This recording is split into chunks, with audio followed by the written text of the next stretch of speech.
Hi, everyone. Welcome to Music NFT Archive, where we document and discuss the history and growth of tokenized music.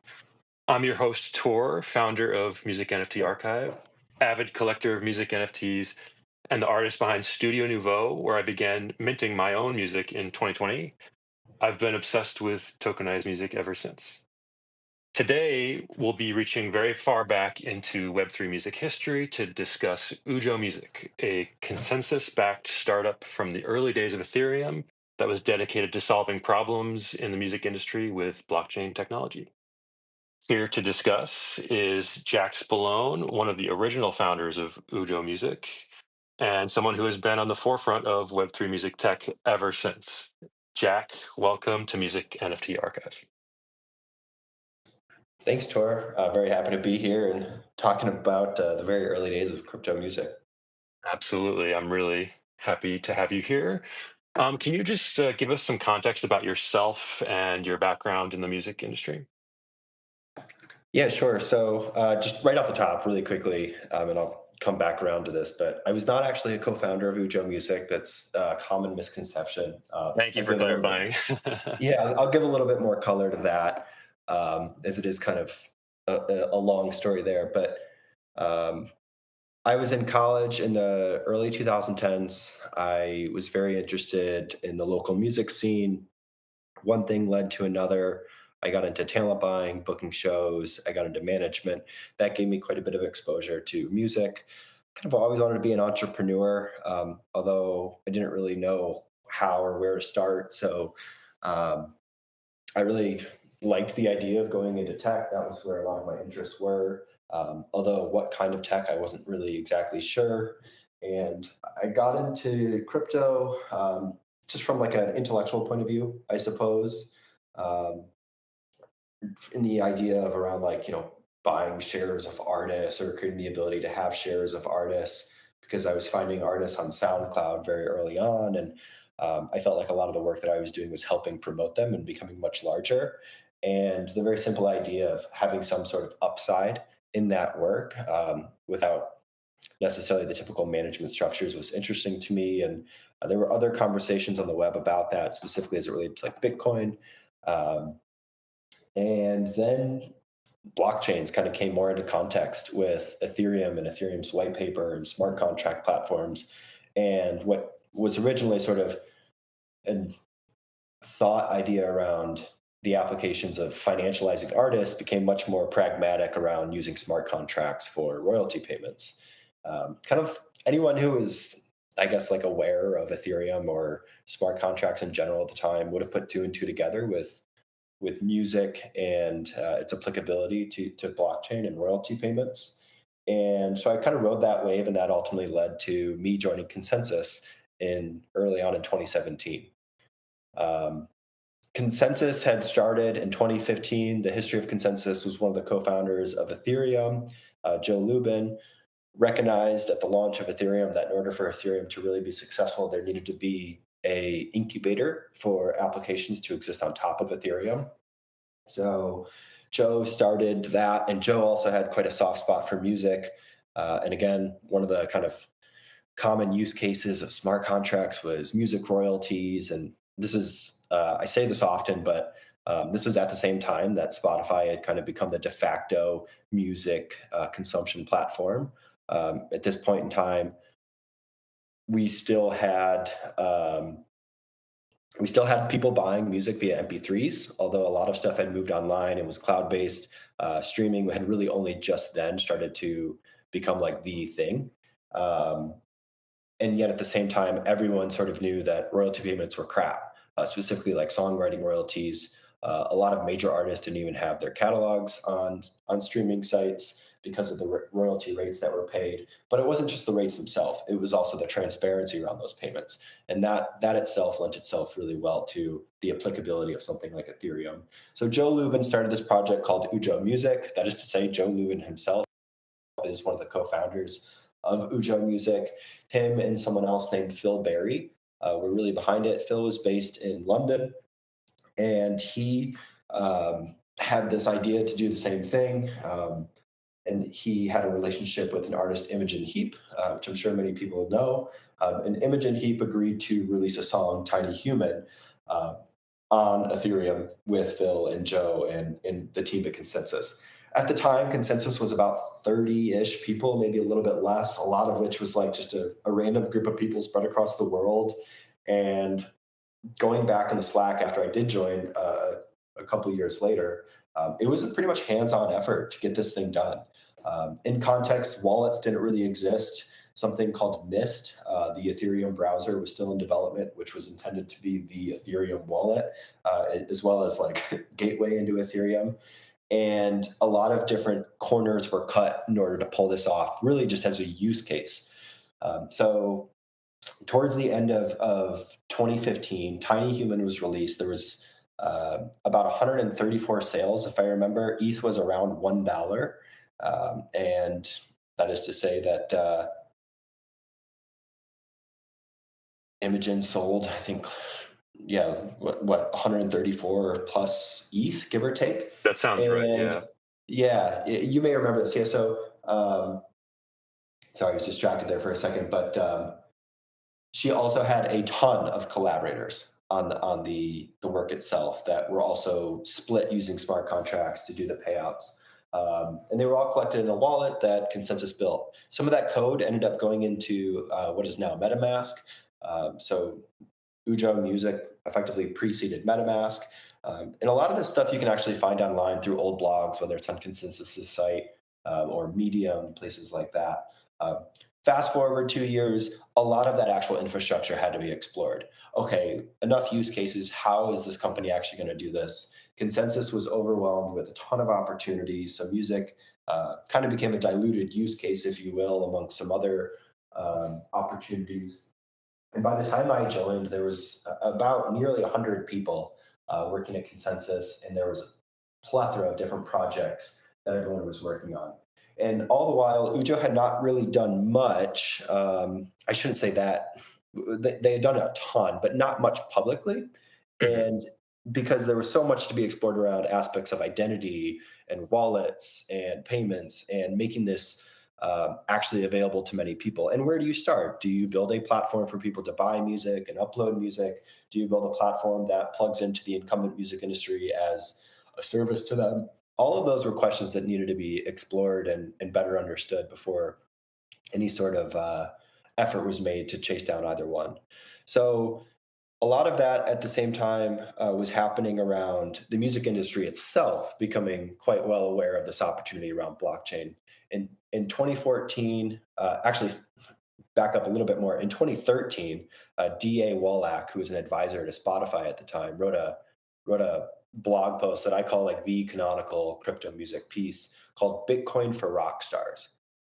I would Google that. It's one of the most, I don't know, Huh, yeah. Tor. I'm sure you might remember it, but Bitcoin for Rock Stars by D.A. Wallach was like the piece that identified this royalty issue with paying out so many different people across so many different territories, knowing who they are. He was also very inspired by the idea of Bitcoin potentially being an inspiration for solving this, and that spread quite widely inside circles in the music industry. And it was Berkeley School of Music in 2014 got put out a piece at the very end of December 2014 called it was like music payments and transparency, or fair music payments and transparency in the music industry. And they basically did a deep dive addressing all of the issues around music royalties or the lack of that were being paid through streaming. And in the very end, they mentioned in like an exhibit A or B, like, and blockchain could be a potential solution for this. So that spawned a bunch of technologists inside the music industry, whether they're major labels, DSPs, or otherwise, to actually start seriously looking at and thinking about this. The music industry does need to coordinate. This is something that has been true for a long time. There's things like DDEX that are standardizations around how people talk about data with respect to music rights information. And so in 2016, in June 2016, Berklee School of Music kicked off an initiative called Open Music Initiative, where they invited a bunch of these companies to come, or technologists at this companies to come and actually meet and discuss what could this technology look like. It was initiated kind of with the goal of collaboration and, frankly, opening music and doing things in a much more fair and transparent way, uh, off of the back of the Rethink effort. Rethink being the effort inside Berkeley School of Music that published that report in 2014, um, to come and actually explore what would a sort of public infrastructure for the music industry look like. IBM was a part of this. MIT was a part of this. Every major label was a part of this. Red Bull Media was a part of this. There was over 200 different organizations that were involved in this, Hmm. and I happened to be lucky enough to be in the room. And that is where I met some folks from ConsenSys, who were flipping over these stones at ConsenSys with Ujo Music to think about the music industry. They had been talking to performing rights organizations like ASCAP, as well as other companies, again, doing a lot of that diligence on exploring opportunities. But what ended up happening in that room that day was nothing but a bunch of arguing. If you could get labels and publishers to agree on an idea or be inspired by an idea, the people representing DSPs would say, well, that'll never work. If you could get DSPs and labels to get inspired and agree on an idea, publishers would come out and say, well, that'll never work. If you could get all of them to agree and be inspired by an idea, organizations like DDEX, or some of the bigger technology companies say, well, that's not going to work. That's not feasible. And for about 9 hours that day, that is effectively what happened, in addition to some presentations. So fast forward, I kept my finger on the pulse with the folks over at ConsenSys. I sort of saw Ethereum and them as like the leader at being the most likely to do anything. There was several more open music meetings over the next year before I ended up joining ConsenSys. Per Joe just asking me to come in and um, start working on Ujo Music. And on the day I joined, someone else who was out there thinking about the same things posted on Reddit, saying, "Hey, I just won a Grammy and I would like to release my music on Ethereum. I've been playing around with Ethereum. I'm very inspired by what it could do, but I think I'm most inspired by what it could do for the industry that I work in. And I think that I'm paraphrasing here, but maybe if I do something, it could be an inspiration for more things to happen." That person was RAC, and it was around, I forget the date, but it was literally like just after RAC had won a Grammy, and RAC also had another album coming out. So a few days later, we got in touch. We got on a phone call, and I remember RAC saying, "I have an album coming out in 6 weeks. Can we do something?" And we didn't know how we would be able to pull that off. We're like, 6 weeks, can we do something? Basically, can we do the Image and Heap release again, but with the label, with this artist, and pull it off all in 6 weeks? Mind you, stable coins didn't exist yet. ETH was about, I think it was like $20, maybe a little bit more at the time. Um, and the team and I, we all looked at each other and we said, let's do it. So the team at the time was led by someone named Jesse Grushak. Jesse came into ConsenSys a little after Ujo had started, and sort of took over leading the Ujo Music project. I would attribute like really Jesse as like the founder of Ujo Music, like the company or like the brand. I Um, see. Post use case, he was really like the de facto leader. Um, and yeah, that kind of began my journey into Ujo Music, where I ended up spending the next 3 years. And so I'm happy to jump into you today, but that's kind of the backstory. That's excellent. That's such great context, and that was like exactly, you couldn't have given better context than what I was hoping you would. So that's fantastic. I've welcomed up to the stage RAC himself, Andre Alan. So welcome. Thanks for joining us. Hey, no, thank you for having me. Is everything all right? I haven't tried. I'm doing this on my computer. Is the audio all good? It's Everything perfect, sound good? crystal clear. Okay, yeah. Also, sorry, I'm kind of coming off of the flu, so I'm a little bit out of it. Okay, Um, all good. but yeah, no, I've been listening so far, and I yeah, maybe I can kind of jump in and add sort of my perspective of like where I kind of came into the picture.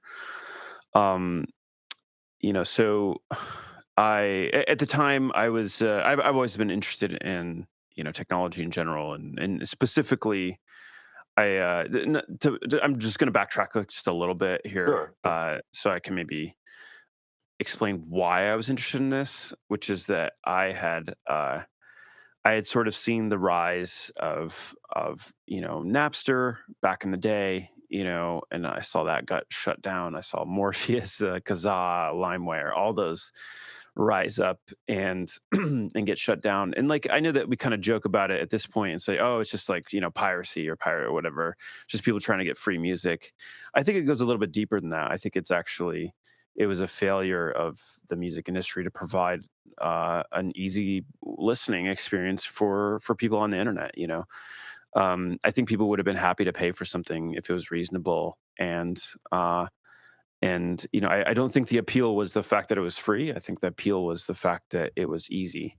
Right. And I think the music industry failed tremendously to provide that. So all these other people kind of came in and just did it.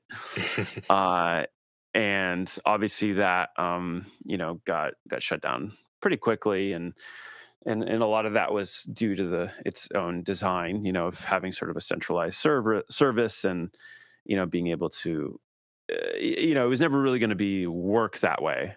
However, when Napster first came out, I think a lot of people at the time were just like, okay, this is gonna the music industry will just work with Napster. You know what I mean? They'll just start charging or whatever. Like that was the idea. So, okay, fast forward, whatever, a couple of years, the only thing that really stood up to, let's say, the entertainment industry in general, not just music, but, film and TV and all that, was BitTorrent. And it had, a radically different model, which was, full peer-to-peer, decentralized, protocol, basically. Right. And there's obviously no token attached with that, and like people don't really think of them in the same vein, but I really see it as sort of a continuation of that.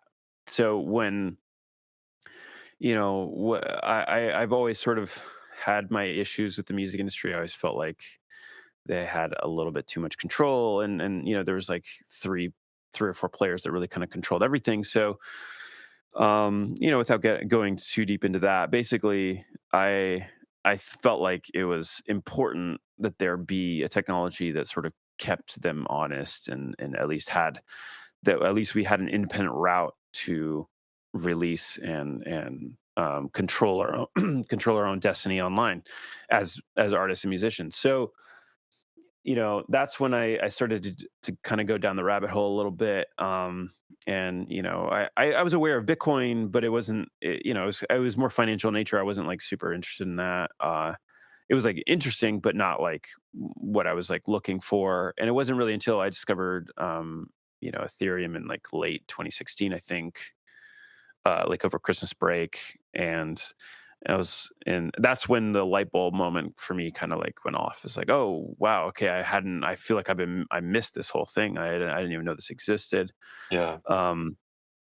I saw like a talk like of Vitalik Buterin talking about, I think back in the day the narrative was still like a global computer or like a world computer or something like that. Mm-hmm. Which is still somewhat accurate, not really, but but anyway, the idea is like a generalized purpose blockchain, which could really serve the purpose of plumbing for the music industry. That was my idea. It wasn't financial. It wasn't any of that. Right. So I was like, okay, this is super interesting. Let me see who's out there. Let me see who's working on this. And sure enough, barely anybody. And Ujo was the only thing that really kind of came up consistently. However, the story is kind of funny, which Jack kind of glossed over. But so I reached out to ConsenSys because I saw, okay, I found Ujo music. I reached out to Ujo, and the email that I sent, because I mentioned my artist name, RAC, and it was it got lumped into like they had what was it called, the resource allocation committee or something like that. It was like something where they like actively like avoided and like That's didn't want to talk right. about. That's right. Yeah. Forgot all those emails or whatever, and just like pushed them into like some folder. So I couldn't get through to anybody. That's so funny. Oh my gosh. And that's why I went to like a few days later, I was like, okay, I can't even get a hold of anybody. Let me try Reddit, I'm like, hey guys, what's up? And mainly because like I had an album coming out and I was like, okay, I have kind of a limited window here. Like I know this is a little bit last minute, but like maybe I can make something work.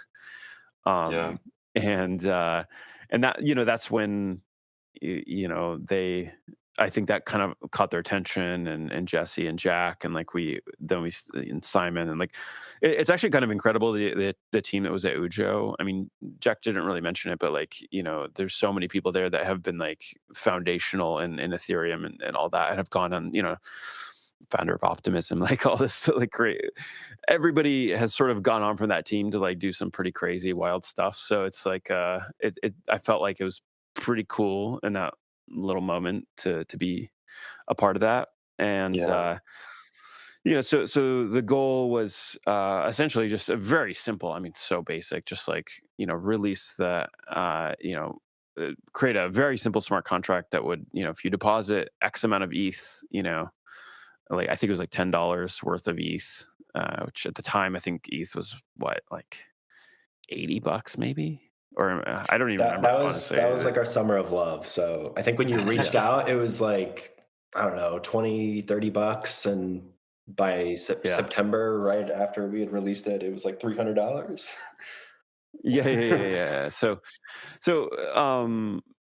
the goal was very simple. It's like, let's just, I mean, I feel like we hosted the files. We didn't even do IPFS. I think we wanted to, but ran out of time or something. And then just ended up Mm. hosting on AWS. Like, this is really not like some like groundbreaking piece of technology. But for me, the piece that was really interesting was really the narrative. Like, it was like, hey, we don't need all this other all these other middlemen to release music online. Right. We can do this without all of that. And this is very simple. It's just a payment rail. And then, like, I think like maybe a month later, when we were sort of ideating on what we were going to do, we released a token for basically, we called it like a badge, but essentially like it's kind of an NFT. It was predated NFTs, but it's basically just an NFT, like proof of purchase kind of thing. And Well, can we hone in on that for a second? Like, yeah. can you try to dig deep and think, like, how were you thinking about the token at the time? um so Well, well, yeah, yeah. let me just add some color here. So again, we had 6 weeks to pull this off, and like we broke everything down week by week. Like, this is what we need to be doing. This is when we need to have a blog post done by. And as Andre mentioned, we had some absolute wizards on that team. Um, One of them was Gabe Tumlos, who is not an engineer, but him in combination with Simon de the Rouvier, we had like 3 days left before this thing would go live, and we were like buttoned up. Like, it was like 11th hour trying to get Ninja Tune, a crypto wallet that was going to be legit and like work for them, because for like tax purposes, they were in England. We needed to get them a wallet, and like we were working with Matt and his finance team to get them approved with Coinbase. Couldn't happen because it was difficult to get through to Coinbase again, because like the stuff was going bananas. And we ended up getting them through to Kraken, which ended up being because Jesse knew Aya over there, who's now the executive director of the Ethereum Foundation. And she got us approved, expedited it, or Ninja Tune approved. That is to say, like, Ninja Tune was on chain doing things, at least with an exchange, collecting ETH for music sales in 2017. And yeah, we had like a day or two. And like Andre mentioned, we couldn't put the music up on IPFS because we didn't want to like just see some Reddit post. By the way, like, crypto Twitter was not really a thing yet. Everything was on our ETH trader on Reddit. We didn't want people on Reddit to be like, you can go buy this new RAC album with ETH, or you can just get it here on IPFS. So in order to Right. prevent that, we wanted to make it more about the transaction. And like, the idea was, well, rather than it just be like proof of purchase by interacting with this contract address, what if we actually issued a token? So NFTs did not exist. 721s did not exist. ERC20s had just come out. Simon de the Rouvier was a co-author of that EIP, or in ERC. And the idea was, yeah, let's issue basically like a receipt, proof of purchase with it. And that I think then spawned a lot of thinking after the fact, which we ended up writing about. And Um, Andre, I'm not sure how you received it. Well, I mean, we've spoken about it, but yeah, I'll let you kind of jump in and talk about that. Yeah. So I think the idea at the time was, I mean, we weren't, it's interesting because like we were thinking about like, oh, it's a little collectible, but like, there was no proof that anybody would care about that ever. You know what I mean? Like we're looking at this, as NFTs have like literally, at least for a brief moment in time, taken over the world. But like at the time, it was kind of like this like fringe kind of crazy idea. It was like pretty ephemeral. We weren't in our minds. We were like, okay, well, it's kind of like a proof of the purchase, and in a more traceable way, and maybe we can do something later where it's like access to like some content or something that's like I think the extent of it.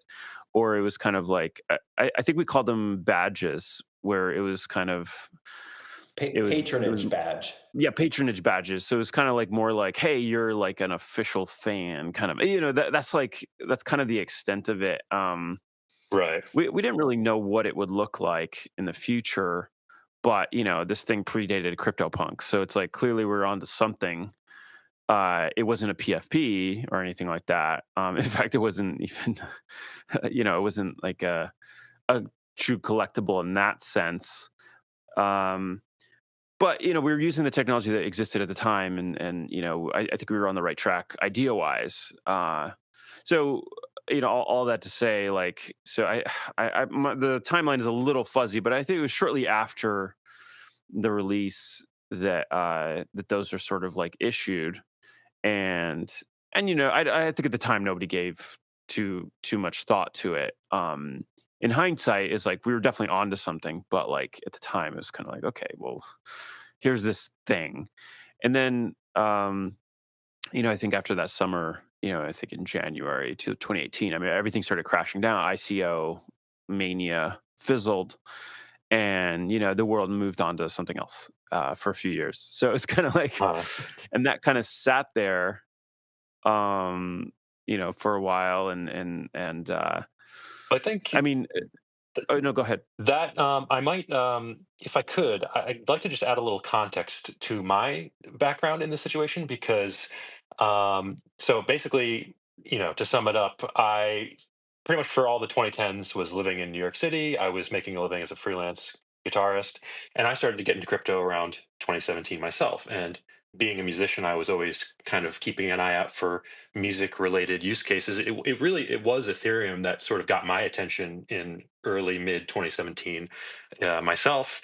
And I found Ujo, and I even made an account. This is long before Studio Nouveau or Tour, my alias or anything. So it was like, no one would recognize it, but I did play around with it. And I remember the artist badges.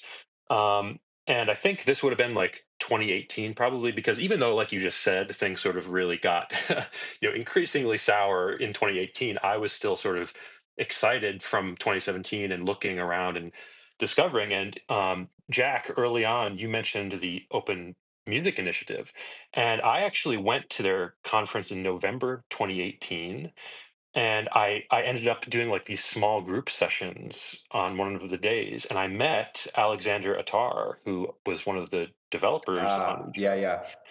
and he wouldn't. It snowed that Yeah, day, right? It was a crazy snowstorm that we walked out I to. it was. I definitely remember it being winter, but I don't recall specifically the snowstorm. But But it's funny that yeah, that's what I remember that day. But yeah, go on. yeah, and so which was really cool getting to meet him, and it was totally by chance because I was familiar with Ujo. So and one quick funny memory I have from that conference was, this was in 2018, and so late 2018, which was probably towards the bottom of the bear market then. And I remember talking, I was just sort of like chatting with people, and there was these people who were like total skeptics of public blockchains, and they truly believe that private corporate blockchains would sort of be the thing that picked up the mantle from that point on. And I just remember being so sort of perplexed by it. But uh, anyway, regarding the ego token, so in 2021, I was sort of flush with airdrops, sort of scouring for music collectibles and historic things, and I actually like looked at the contract address and searched around for like who had the ego token to see if anyone would sell it to me. And sure enough, I was able to snag one. So I wonder if I'm like the only secondary sale of one of these tokens. uh, it's hard to say. Yeah, It's definitely not trade. It's not. It's an ERC20, so it's not like trading on Uniswap. right. Um, if I recall correctly, didn't you have to like wrap it in a? Did it need to be wrapped so it could be traded on OpenSea, or am I confusing that? Someone Um, did, yeah, that's how I purchased it. But I also found the Two Real token by Drafage. Is that how you say Giraffage, yeah. Draft? Okay. Got a little fancy there. But yeah, I also acquired that token, which was a direct transfer. So it didn't have to be wrapped in that case. But I'll just end my part here by saying that I've spent a lot of time thinking about what is tokenized music and what does that even mean. And ultimately, the way I view it now, post NFT boom, is sort of like a tokenized version of a specific piece of music or album.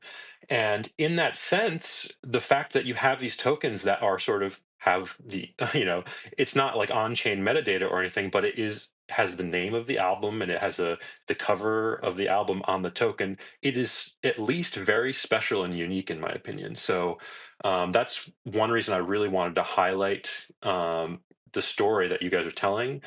So I'm fascinated by all of that. no, I think that's really interesting because like I, I think because we're still talking about this and there's no kind of how should I put it? There's no standardization of any of this. Like I feel like maybe there's a little bit of a moment there where with open editions and or even limited editions, we haven't really landed on a standard yet. And for a lot of different reasons we can get into if you want, but I think like I see them almost as like these kind of like early internet artifacts and they're at least a story. They are tangible in their own way, but whether there's like a massive market for it or not, I don't know. But I think like archiving this and sort of for and telling these stories of like how this came to be, I think will be relevant, when we look back in the future, Yeah, so I think for at the very least for that. right. And at least for me, it's really fun as a collector of these things. To that was sort of it was really just fun, sort of searching for these tokens. But I did have a quick question, Andre. But so before you hopped on for the Ego release, were you aware of the Tiny Human release from Imogen Heap at all, or I was only aware when I first searched for Ujo. I had okay, not heard about any of that before. Yeah, I mean, it was like it's very. I mean, I had barely even heard of crypto, so it's kind of like it makes sense that I wouldn't know about it. right, right, Um, Bitcoin was kind of this like thing that I didn't really pay attention to, yeah, and I feel like that's everybody's kind of gateway into this world. yeah. Uh, and I feel like I was like discovering Vitalik and then seeing it on Coinbase as like the second one. There's 3 tokens on there or something like that. Right. You know, Yeah. And so, Jack, did you said you jumped on in 2017, so you weren't around for the Tiny Human release either? I was not, but fun little story. When I was still in school, I was doing a project it, in 2015 on the potential applications. It was off of actually like that Berkeley report. It was the potential like implications and possibilities with blockchain technology and music, something along that. This was my capstone at school. And when I started out in the semester, there was not a single example use case of smart contracts or blockchains and music. By the time I had finished, Ujo Music was doing the Tiny Human release. So it had to sort of adjust a little bit and like highlight them as a case study. Something else that had emerged, although there wasn't really any applicability with them yet, was Resonate, a music streaming cooperative that I believe is still around, based out of Berlin. And actually, like I joined Resonate as just a volunteer due to it being a cooperative while I was doing a day job. And that is ultimately what led me into the Open Music Initiative and stuff, and ultimately then to ConsenSys and Ujo. Gotcha. So Yeah. And so the Mycelia project, which I think Imogen Heap started, was that associated with Ujo at all, or was that totally separate? yeah, so it's worth calling out that in the very early days, like there was a very small group of people that were exploring this, and I would say like had the right to legitimately apply it to their respective industry. Imogen Heap was one of them. George Howard at Berklee School of Music was another. George had a pretty strong role in that Rethink project that ultimately ended up leading to Open Music Initiative. And it was through a music buddy of mine that I was connected to George Howard, because George Howard was the only person talking about this in the press. He had a column in Forbes, and he was the person that became really my primary resource for my research work on the applicability of this stuff in 2015. And it was through connecting with George that I ended up learning about mycelium, because he was talking about Imogen Heap's mycelia. And mycelia was really her way of describing her own understanding of the opportunity with blockchain in music, in its sort of contrast to the incumbent music licensing and royalty supply chains. I So, a see. little bit of history. When I went to that first meeting in June 2016, I went up to Phil Berry because I associated him with Ujo Music, and I was like, "Hey, I love what you do with Ujo. I'd love to, meet up with you after this and talk about this." So it was with Phil Berry and another guy from Sesam, a performing rights organization in France, who was there, and they knew each other due to having worked on something together in the past. And we were at like a bar in the Lower East Side, and Phil Berry gave me the entire history of his relationship with Joe Lubin and ConsenSys and Ujo Music, and there was a massive falling out. Just to put it that way. I won't get into the details because, frankly, I've heard multiple sides of the story, and I don't really know what to believe. But Sure. um, Phil was already working on his next thing called Blocker, basically doing a more kind of institutional middleware or B2B approach to some similar ideas. And effectively, him and Joe had a falling out, and he left Ujo. Joe was left with Ujo the brand, and um, with that, Imogen kind of walked away as well. And Imogen then kind of stood up Mycelia as her sort of way of bringing these ideas to the public and communicating it, under some brand. Mycelia ended up I was just leading. gonna say, like, I think I remember you telling me that she used some of the funds from the that she made from the sale, the profit that she made to fund the Mycelia project. Is that correct? Yeah. So what ended up happening, and if you were around during this time, you might remember, Gabe. I see you in the listening here. You would remember this, but um, she came out with something called My Creative Passport, which was kind of like an identity play, like a composability identity play using blockchain, or at least inspired by blockchain.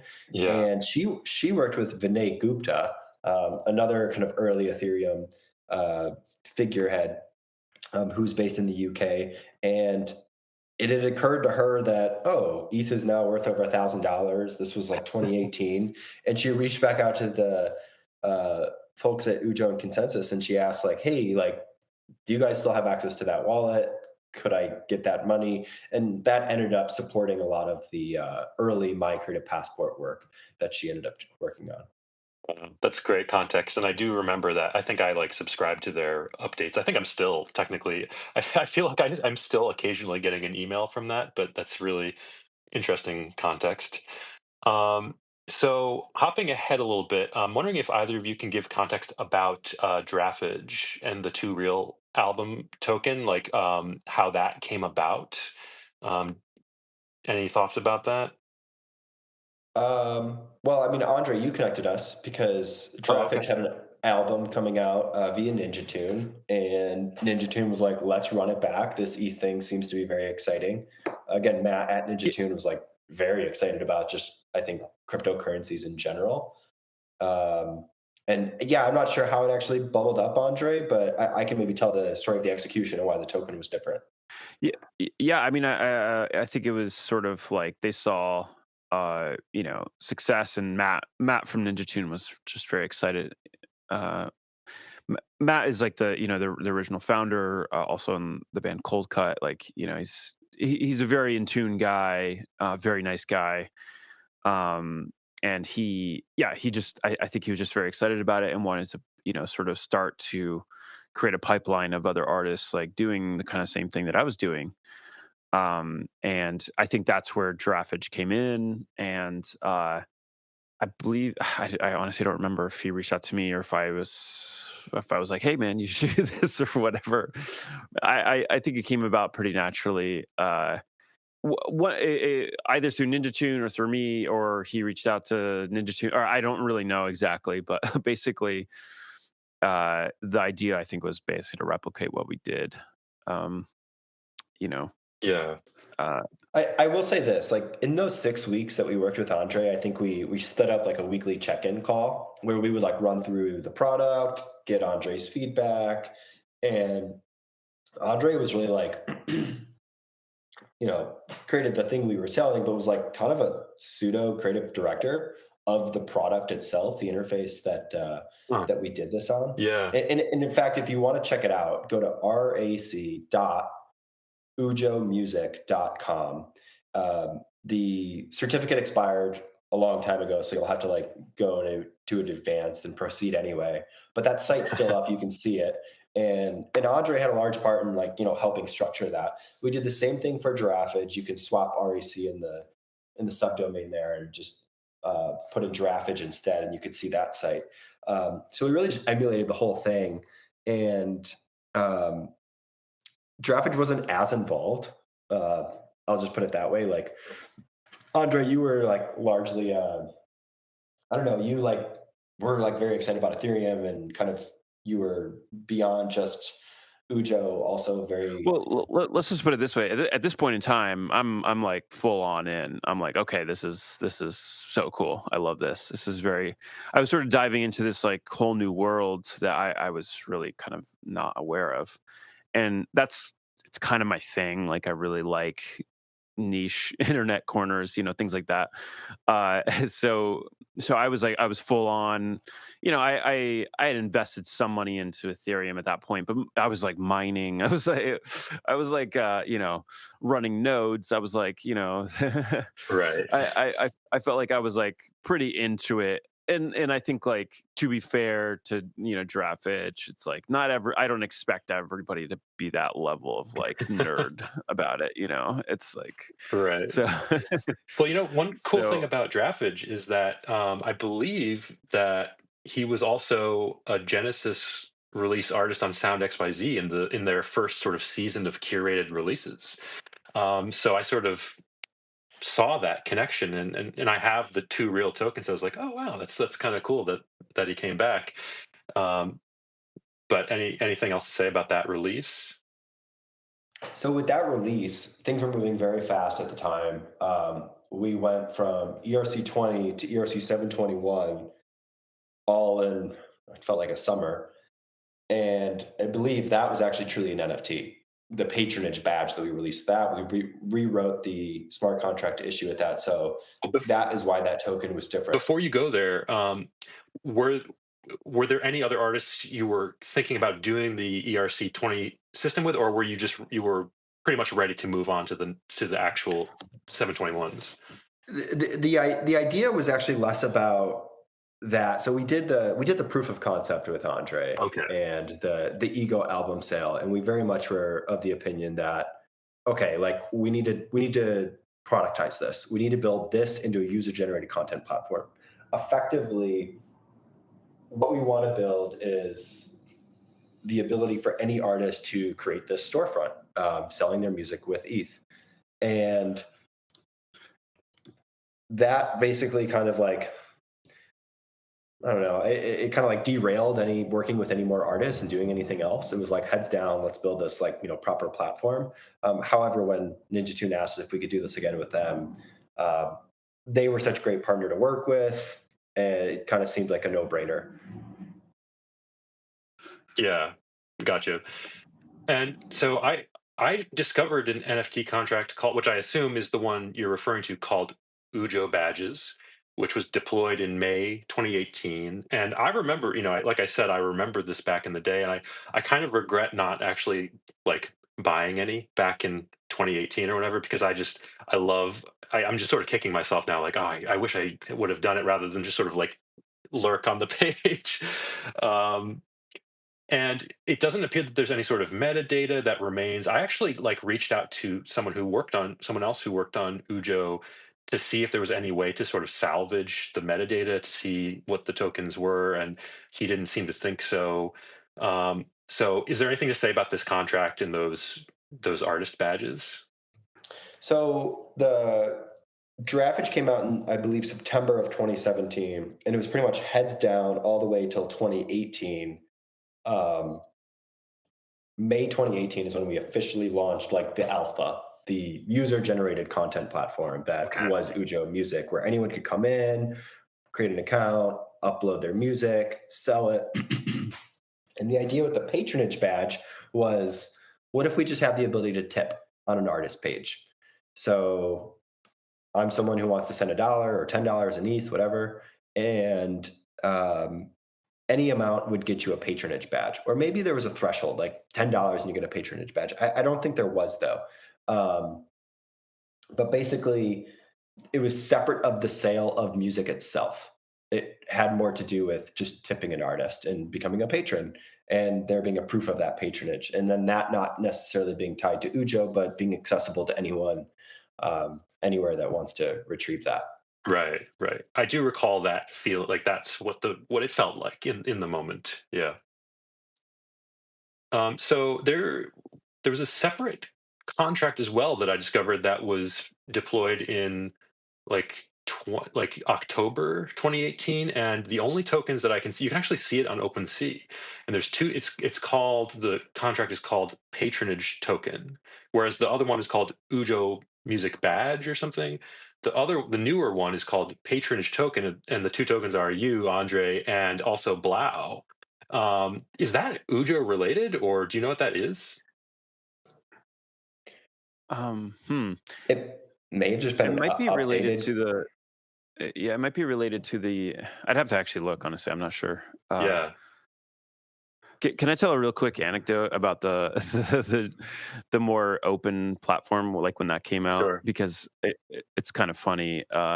So, it maybe it's sort of like a cautionary tale about curation because I remember I think the front page was, it was just basically like whoever uploaded, you could sort of upload whatever image you wanted, every like any album art that you wanted. And so it sort of just displayed like the latest releases. I think that was sort of how it was structured.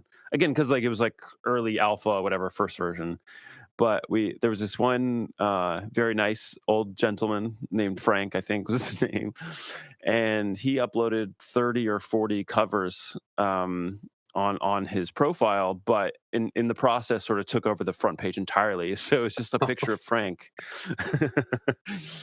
So when you went to the front page of the app, it's just Frank times 40, and it's sort of like that. I think that's why a lot of music platforms will have a more curated feed, perhaps, is the first step, and if you want to like dive into it, you can. But it's one of the issues you have when you're starting kind of a platform from scratch, is like sometimes the first things you get aren't like necessarily the best. And So and I remember, when you say cover, are you saying like cover art or cover song? yeah, Song? cover art, Okay, yeah, it's like, yeah, oh, cover legally art, yeah, dicey yeah. there. But anyway, go ahead. No, no, no, no, no. I recall it was like cover art. Gotcha, gotcha. Yeah, yeah, yeah. But it was all the same. It was just his face. Okay. It was just like a kind of a shitty photo of his face. Anyway, but it was kind of funny because it was like, oh right, yeah, and I remember that being kind of a you can't really do anything about that except like do a more curated thing. And it's kind of a problem with like it's a problem that everybody struggles with like more open systems like that. You kind of have to Right, you need some form of curation one way or another. right.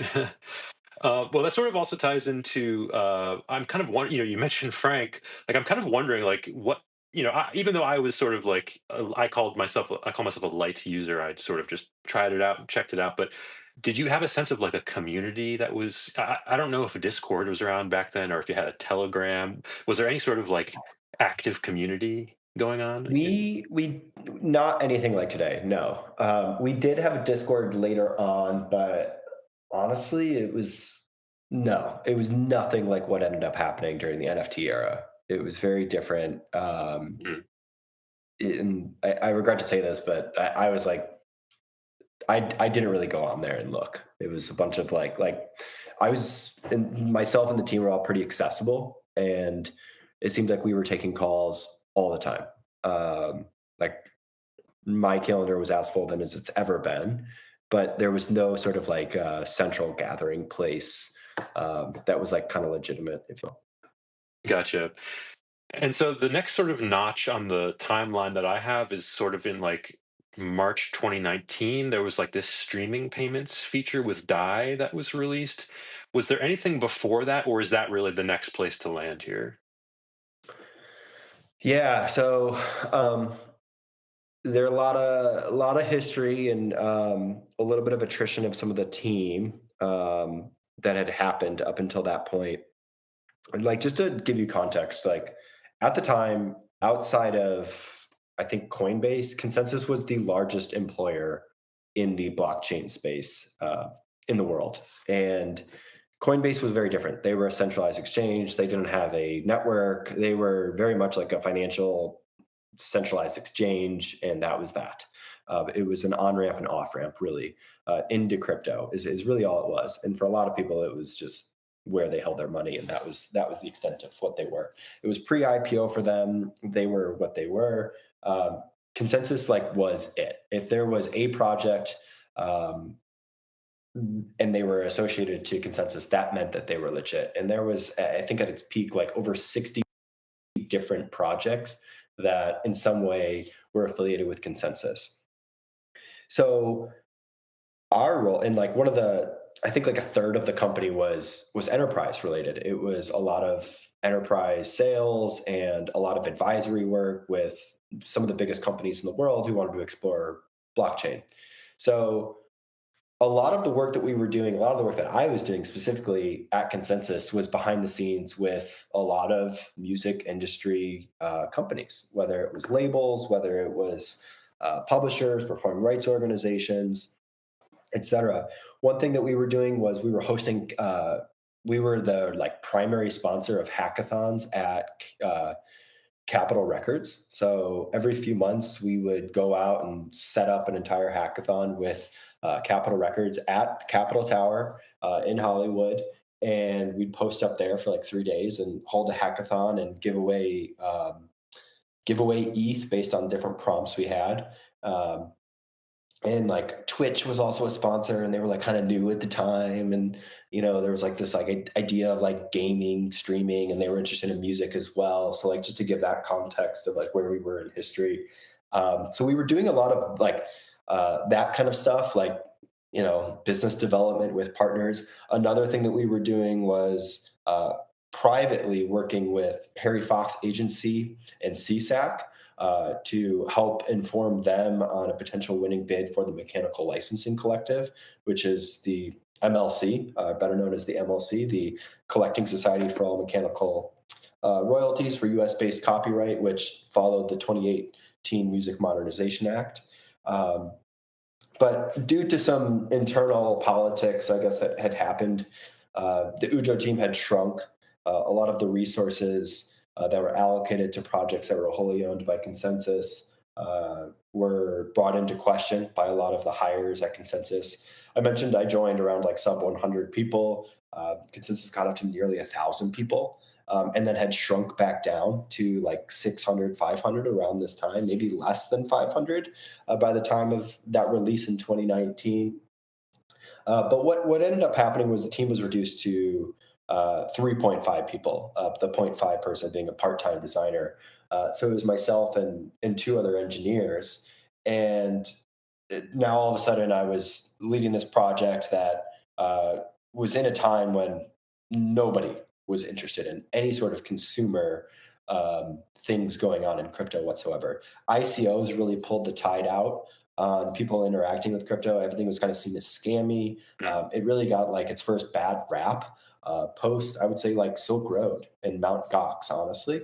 Um, because of ICOs and all the fallout. So a lot of the stuff, to your point earlier, Tor, was related to the enterprise and private blockchain stuff, which was what we were doing through ConsenSys Enterprise and I think it was ConsenSys Solutions is ended up what it ended up becoming called. Um, but we never really tackled like the fact that music streaming was the de facto mode of consumption, and we were selling digital downloads. So what we wanted to do and what was only afforded through something like at the time we called state channels was streaming payments. And streaming payments were never really feasible because of the cost of gas and the streaming payment being less than the cost of gas or the transaction Uh, itself at the time. So finally, through someone I'd met, this guy named Arjun, and he ran a company called Connects, which is still around, and they do something very different now. Um, but we wanted to do basically state channels for streaming payments. So we set up basically like state channels where we put in a bunch of collateral to create our own side state channel or basically payment channel, not necessarily a state channel in its proper sense, so that you could, and then we gifted everybody $1 to this wallet that we set up, a browser-based wallet that just kind of sit in the background. So if you go and play music on Ujo, effectively a payment would be made for a stream. And I think it was 1 penny per stream, which amounts to more than what even a streaming payment is today for major DSPs. But that was something that we had wanted to do for a while, and it was Alex Attar, Kyle Burke, and myself that had kind of been left Ujo, and we were all leading Ujo at that time, and it was kind of like our last hurrah um, to kind of ship feature wise. And I think that ended up being our last thing that we shipped for Ujo. We ended up becoming sort of like an internal R&D team inside ConsenSys for the following year. mm. Applied a lot of things to like media and music or through the lens of them, but we were very much kind of justifying our existence through let's explore these NFTs, how they could work for supply chains and CPG goods. Let's explore all these other different use cases and how their applicability could line up with different industries when demand returns. I see. That's really interesting. I didn't realize that sort of context. And so, was there, all I can see all the Medium posts and blog posts and everything that are still accessible.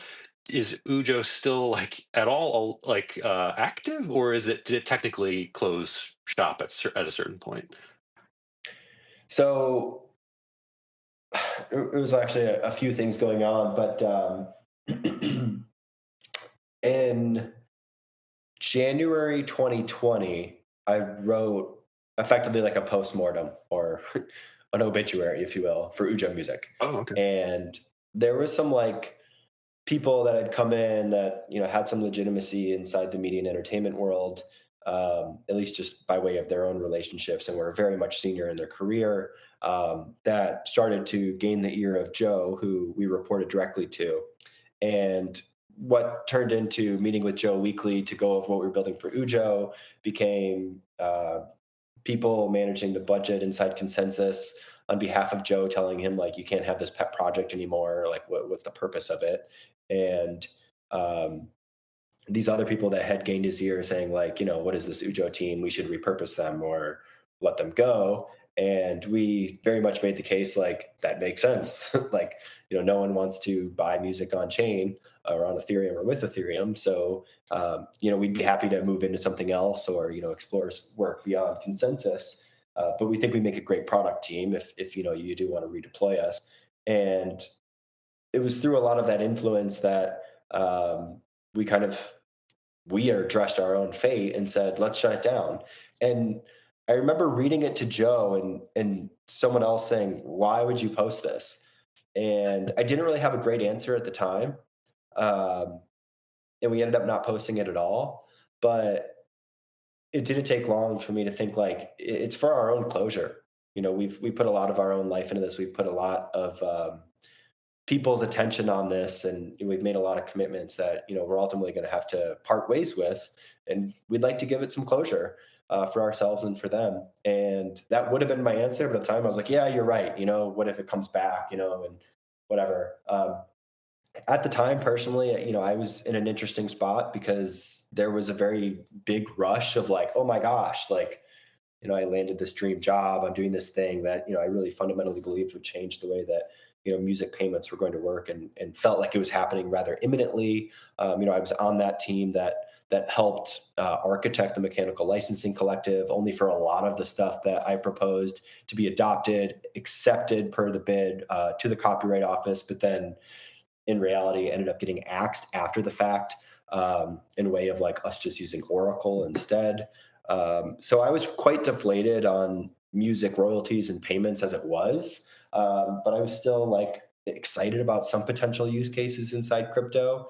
And effectively, we dismantled later that year. And by summer, by summer, we were all off of Ujo and working on other things by summer of 2020. Yeah, understood. Well, it's really interesting to get that context. Thanks for walking us through that.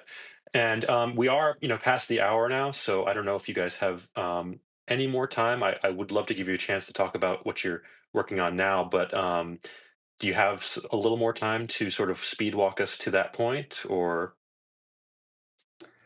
Uh, Yeah, let's I, I'd love to. I just want to put a bow on the Ujo stuff with saying like, Tor, thanks for giving us the opportunity to speak about it. I haven't really reflected on it like this in I think what feels like a few years now. So thanks for giving us the opportunity to go down memory lane. Yeah. That said, Andre and I stayed pretty close throughout that entire period as friends, and it was right around when I left ConsenSys that we did something very exciting that ended up coinciding with the launch of Zora, and I think that's when it got really fun. From there on forward, and I'll let Andre kind of jump in Well, and paint all I that. was hoping you would get into that. I know what you're going to say. So, I do want to ask: had the two of you worked together before Ujo, or is that how you became connected initially? it was through Oh, Ujo. okay, Yeah. okay. I will say this. I mentioned I used to book artists for shows, and it was funny because I there was like two artists that I always really wanted to bring to the market that I was booking shows in. One was Flume, and the other was RAC. And it didn't really work well with our market. We were much more like dubstep, even like hardstyle, moombatone, a little bit more of like that side of, I guess, what was EDM at the time. And RAC was too expensive to take a risk on. And so when that Reddit post happened, like the day I joined, I was just like, oh, fuck yeah, let's go. Like this is Well, awesome. it's a sliding scale. It's like if you're gonna make me fly all the way to Florida, I'm gonna. I love that. Yeah. So, I mean, I could have sold maybe like a 700 person room. It would have been not nearly enough to pay for the show. So, I did end up booking Flume, lost a lot of money. That was one of my last shows that I did end up booking. But no, in May of 2020, I was out of ConsenSys as of like a few weeks earlier. But for the past 4 months, we had been planning something with Jacob Horn. Someone also had another album coming out, and I'll let Andre jump in there. Yeah. So, a couple years went by. I was working on an album, and I was ready to kind of go back down the rabbit hole. And like Jack was saying, we kept in touch and always wanted to like work on something post Ujo, something a little more convoluted, and that's like kind of where we got hooked with Jacob Horn from Zora, and we basically. And we released Tape. Tape was a token. Well, it's kind of hard to explain it like very quickly, but basically, it's I haven't explained this actually in a while, so I'm like a little rusty on it. But basically, it is a cassette tape on a bonding curve. So we took 100 cassettes and essentially put them in a version of Uniswap and allowed people to trade on it. And so you have two options. One is you can just like keep the token and trade the token up and down, however you please, or you could redeem it and effectively burn it and get the actual physical tape. So yeah, we kind of like made these 100 cassettes, which by the way are like so incredibly cheap to make. It's like, it's actually really ironic given how high the price went, of the actual, uh, token side of it. So the token got picked up by degens and just got traded up and down like crazy. I think at the peak it was like 13 grand for a cassette tape, which is obviously insane. We kind of say unofficially it's the most expensive cassette tape of all time. Beating, I think the other one is like a Linkin Park cassette that's worth $4,000. And I've kind of become friends with Mike Shinoda, and I kind of give him shit about it from time to time. That's awesome. Although it's like all in good fun because like it's obviously just like a mania, little moment in time where it just got traded by people like going crazy with it. But again, it was kind of a conversation piece. Again, like going back to like even the first experiment, it's all part of like telling a narrative and telling a story and challenging the notion that music is worth nothing. Yeah. Because I think we all believe that, we all feel like music is worth something. So so that experiment was the birth of Zora, and that was the Zora V1. They were trying to be a marketplace for physical goods on bonding curves, essentially. And it was a super interesting idea. I still think it's a very viable idea. They've obviously moved on to something else, and I think it's great. But so I was really part of the first two versions of Zora that Jack was also a part of. So we were never officially part of the Zora team or anything like that, but we were deeply involved in Zora 1 and Zora 2. And so that was Zora 1. At the time, too, the early founders were still at Coinbase. Yeah. I see. So Jacob, D, they were like the team we were working out with. They had we started working with them. They had done Saint Fame, or at least Jacob had, and it was based on that we're like, oh, we want to do this, but with music. And back to there's a thread here which is like Unisocks, Saint Fame, tape, and then from there we started talking about what it would look like to do like an artist token or a reward. In my mind, it was more of a rewards token, or the RAC token. So Zora V2 was technically, I don't know if it's fair to call it V2. I think where they're at now is V3, which is like just basically an NFT platform, or social media NFT platform.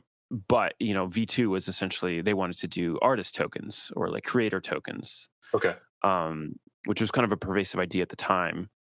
And so all of these things are so interconnected. It's also very quick, like within 2020, 21, in the mania and all this stuff of like COVID. Right. A lot of shit was happening. So so Jack and I were also involved in the RAC token, which was to me a natural continuation of what we were doing. It didn't feel like a replacement for anything. It was just like, hey, let's try to merge like all of these experiments. And we actually gave the token away to everybody that had participated in all of our prior experiments. So anybody that had the ego token got actually a pretty massive allocation of RAC. And then we did it for tape as well. We actually did it. I think we only did it for tape redemptions, right? I don't recall correctly. Yeah. Or maybe we did like an right. extra bonus for redemption. Yeah. There was a lot of triggers. Very funny that we were selling this like cassette tape on a bonding curve, thinking, oh, okay, most people are going to redeem it. It's going to become more and more scarce. No, most people did not redeem it. I think only 20%, 30%. 31 tapes were redeemed. I still have 69 LOL tapes. Yeah, they're all. You have them still in a box. Yeah. Wow. Yeah. They're all still. And we will bring it back sometime. Well, I have my tape token. I don't know. Yeah. Andre, I don't know if you remember, I like a year No, I do. Yeah, a yeah. year ago, probably, like, when it's, like, totally, like, not active, or you know what I mean, like, it's not actively being traded, really. I DM'd you and was, like, in my sort of nerdy quest to collect music tokens, was like, "Can I get one off?" And you still had one for me to pick up, so thank you for that. Yeah, I had a few that were still like lingering from the pool, and I think we have uh yeah, from the Zora pool because that got deprecated. So we are trying we want to bring it back basically at some point. It's been a little bit on the back burner, but Yeah, yeah. it'll come back at some point. Gotcha. But anyway, so like but like that was we gifted all all of this RAC token to all these people, everybody that had bought merch at any point, anybody that's on a mailing list. It was an attempt to sort of bring all these people on chain, essentially. Like that was really what it was. Mhm. Uh, a little bit of Uniswap airdrop style, retroactively giving away the token. There wasn't necessarily a purpose. It was more of a rewards token and more of like a way to sort of bring everybody together into a Discord or to whatever platform, we could potentially merge to later on. That was originally the core idea, and and that has sort of like developed over time as well. But to sort of like jump a little bit ahead, Jack and I have sort of been working on this stuff for quite some time. We've been working on all kinds of different projects, learning a lot about what works, about what doesn't. There's even some projects that never really got off the ground that we haven't even talked about. But Mhm. we've been talking about this idea of sort of I don't know if it's necessarily bringing people on chain, but it's like using this technology to sort of connect audiences with artists, and that's been sort of just like a theme of everything we've worked on. And we've tried a lot of stuff that has worked. We've tried a lot of stuff that hasn't, and I feel like we've learned a lot through that process. And I feel like we've are kind of uniquely positioned to sort of tackle this in a way that could avoid maybe some of the pitfalls that unfortunately I see a lot of other people kind of falling into because maybe they haven't come up against the music industry, or it's kind of like there's unfortunately a bit of naivete when it comes to like building music applications, where we talk about this a lot. It's like where if you touch music copyright, you immediately lose essentially like all your leverage.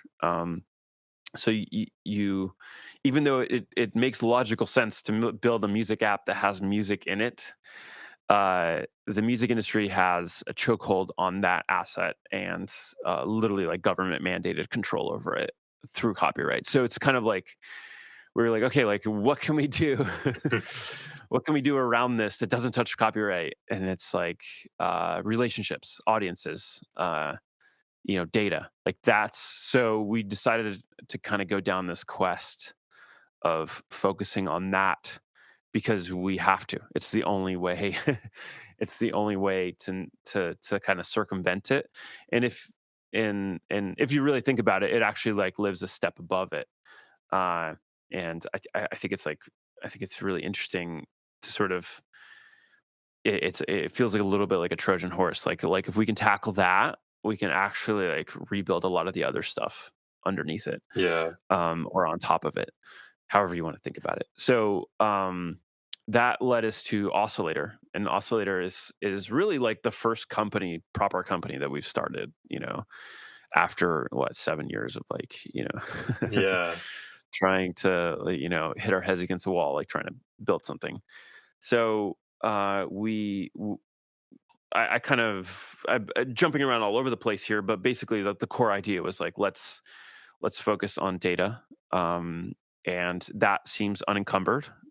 There's nothing really stopping us. Um, I mean, the current ecosystem isn't very friendly to that. However, you know we got to start somewhere, and if we build that piece, then I think we can build everything else upon it. So let's start focusing on data, on shared data, public infrastructure, for the music industry, and crypto is uniquely good at, at that specifically. So let's start there, and start to develop that. So we kind of got together, raised a little bit of money. Eventually, Coinbase Ventures came in. ConsenSys, ironically, historically being a part of this, like, it was also like, it was very cool to kind of see them be supportive.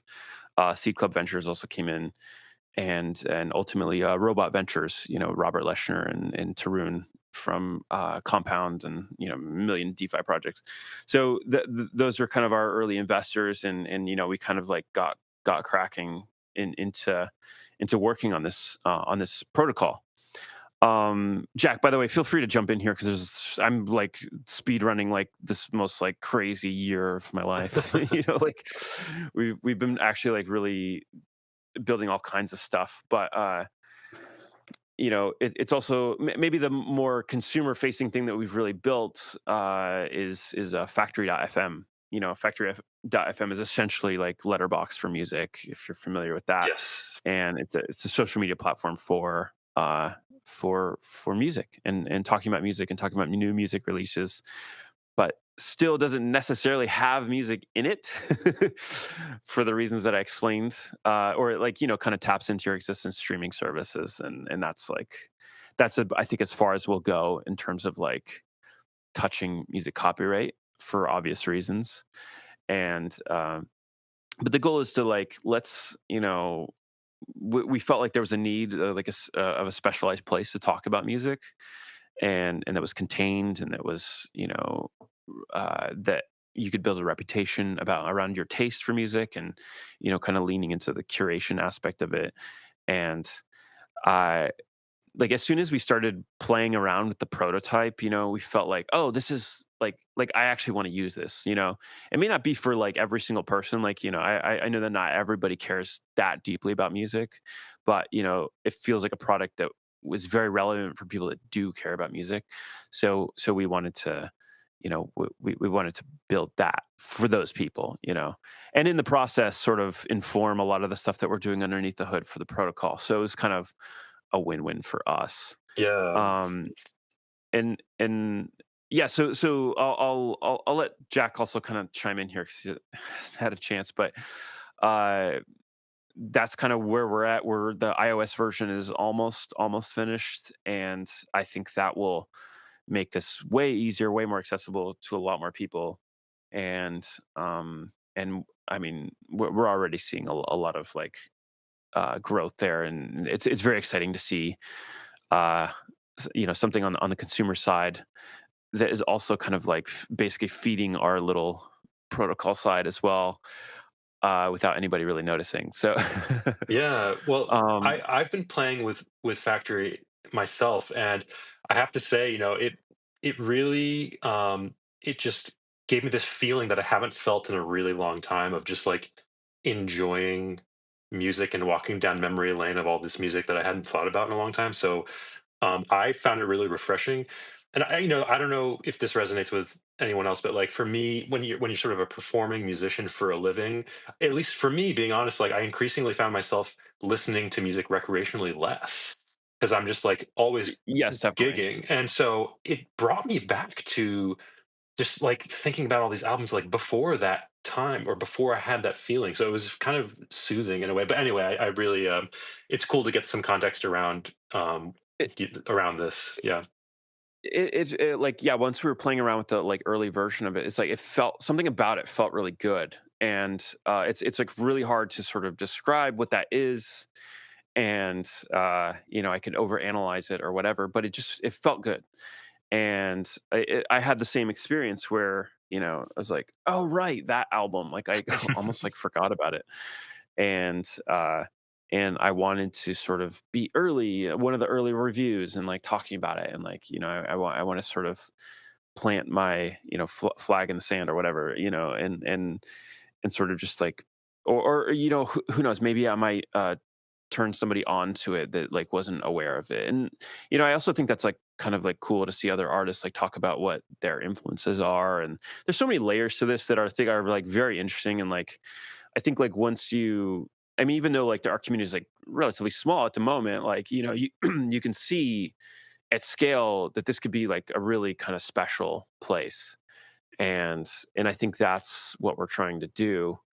And I don't know if you've noticed, but we haven't even mentioned anything about the technology that's built on, because it's like we want to focus on the use case first. Right. And there's a lot of stuff that we could play around with, tokens and curation and all the cool stuff, all cool crypto tech stuff. But like let's focus on the core experience first, and earn that right to, like, you know, add kind of the fun stuff, you know, down the line. Yeah. Um, so you know, so we're kind of, it's our approach right now is a little bit two prong, where it's like we're building this underlying protocol to share data amongst multiple applications, and you know, you know, tokenized public goods and like things like that. So there's a lot of very big lofty ideas there, but on the other side is a very practical, you know, simple, you know, easy to use, uh, you know, application that like basically anybody could use. You know, it's very straightforward, Yeah. and it's nice to have kind of both. Yeah, I mean, I'm totally with you in terms of, I think you guys are doing it right by sort of focusing on, the product itself and the usability of it. But I do think it's so important. I also believe in these use cases, so I'm just super excited to see you guys as you go forward with this. Jack, you want to add anything? Yeah, I think just to like get to the central point here, or reiterate it, is like one of the most inspiring ideas that I think was missed in music NFTs was composability, and specifically the platformless relationship between artists and fans. I think for everyone here, we've all used music, or sorry, consumed music on different platforms that we ended up losing access to, either because they went down or we stopped using them or for whatever reason. And we lost that history, we lost that listening history. And we also lose the artists that we followed or the songs that we liked, the playlists that we made, more tangibly speaking. So our hypothesis was leveraging decentralization and the stuff that we can use today for users, for listeners. Can we create something that separates their relationship to music from the platforms in which they happen? So that if the platform goes down or they stop using it, they can take that with them. Can we, for artists, liberate that data so that artists can actually have addressability to their audience and not necessarily have that be brokered between the platform that facilitated that? And for developers, can we create basically open data so that developers can build net new experiences on existing aggregate data around artist fan relationships? This for us, like, it was perfect because it doesn't touch music copyright. We don't need permission from the music industry to create it.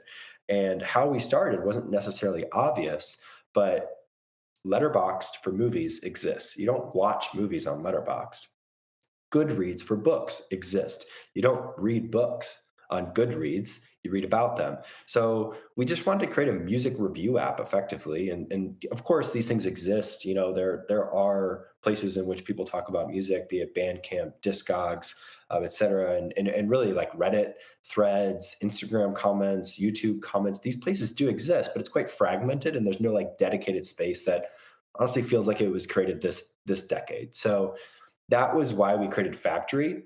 And we're also building it with the idea that if we have enough traction, there will be a lot of data here that people will have some sort of affinity for and want to keep. And that's where Oscillator will come in. So, very much separate things, but one is powered by the other. Gotcha. Yeah. Well, it's super interesting and really cool to have you guys walk us through that. Um, so, is there anything at this point that we haven't talked about that you would like to bring up, or do you think we've covered the gamut here? I mean, I think we I kind of forgot about some of this Ujo stuff, honestly. Yeah, So I'm glad we went deep on it's it. something that I've always wanted to do. Like this series, I'm starting it because I've wanted to do it for a long time. So I really appreciate you guys helping us kick off this series.